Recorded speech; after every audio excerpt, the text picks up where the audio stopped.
வணக்கம் ஃப்ரெண்ட்ஸ், இன்றைக்கி வீடியோவில் பிஎட் அட்மிஷன் 2025 அதுக்கு நீங்கள் ஆல்ரெடி அப்ளிகேஷன் போட்டிருப்பீங்க ஆன்லைனில். இந்த அப்ளிகேஷனுக்கான இப்போ கட் ஆஃப் லிஸ்ட் வந்து விட்டுட்டாங்க. அது எப்படி செக் பண்ணுறது அப்படின்னு தான் பார்க்க போகிறோம். அதுக்கான வெப்சைட் லிங்க் வந்து மேலே கொடுத்துருக்கேன்.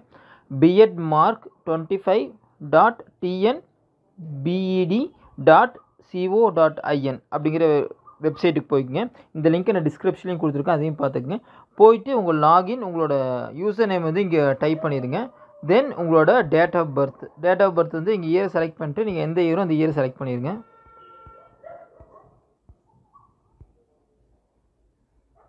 ஓகே, கொடுத்துட்டு இங்கே லாகின் அப்படின்னு கொடுத்துருங்க. கொடுத்துட்டீங்க அப்படின்னா உங்கள் அப்ளிகேஷன் நம்பர், உங்கள் நேம், நீங்கள் என்ன சப்ஜெக்ட் செலக்ட் பண்ணீங்க அது ஃபுல்லாகவே வந்துடும். சேம் திங் உங்களோட கட் ஆஃப் மார்க் வந்து இந்த இடத்துல வந்துடும்.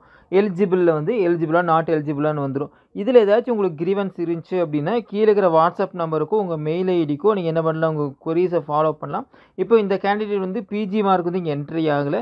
ஸோ உங்களுக்கு பிஜி மார்க் என்ட்ரி ஆகணும் அப்படின்னா அதையும் நீங்கள் ஆட் பண்ணிக்கலாம். ஏன்னா இப்போ கட் ஆஃப் வந்து ஆல்ரெடி எலிஜிபிளில் வந்துருச்சு அப்படின்னா நீங்கள் விட்டுடலாம். இல்லை எனக்கு கட் ஆஃப் ஜாஸ்தி பண்ணணும் அப்படின்னா நீங்கள் என்ன பண்ணலாம் அப்படின்னா உங்கள் பிஜி மார்க் வந்து என்ட்ரி ஆகலை, இப்போ என்சிசி என்எஸ்எஸ் மார்க்ஸ் வந்து என்ட்ரி ஆகலை, இல்லை வேறு ஏதாச்சும் உங்களுக்கு இஷ்யூஸ் இருக்குது, ஸ்பெஷல் கேட்டகரி நான் கொடுத்துருந்தேன் அது வந்து இங்கே என்ட்ரி ஆகலை அப்படிங்கிறது இருந்துச்சு அப்படின்னா எந்த கொரியாக இருந்தாலும் கீழே இருக்கிற வாட்ஸ்அப் நம்பர் கீழே கொடுத்துருக்காங்க, சேம் திங் மெயில் ஐடி கொடுத்துருக்காங்க, அதுலேயும் நீங்கள் போட்டு பார்த்துக்கலாம். ஸோ ரொம்ப சிம்பிளாக உங்களோட application number and date of பர்த்தை இந்த வெப்சைட்டில் போட்டிங்கனாவே இங்கே எடுத்துக்க முடியும். அந்த வெப்சைட்டை மறுபடியும் சொல்கிறேன், biedmark25.tnbed.co.in இந்த வெப்சைட்டில் போயிட்டு உங்களோட லாகின்னில் வந்துட்டு உங்களோட அப்ளிகேஷன் நம்பரும் உங்களோட டேட் ஆஃப் பர்த்தும் கொடுத்தீங்க அப்படின்னா உங்களோட கட் ஆஃப் நம்பரும் எலிஜிபிலிட்டின்னு செக் பண்ணிக்கலாம். இதை வந்து பிஎட் அப்ளை பண்ண உங்கள் ஃப்ரெண்ட்ஸுக்கு ஃபார்வர்ட் பண்ணுங்கள். ஏதாச்சும் டவுட் இருந்துச்சு அப்படின்னா கீழே மறக்காமல் கமெண்ட் பண்ணுங்கள். இங்கே வந்து கிரீவன்ஸ் ஆல்ரெடி கொடுத்துருக்காங்க, அதையும் நீங்கள் செக் பண்ணிக்கங்க. தேங்க்யூ.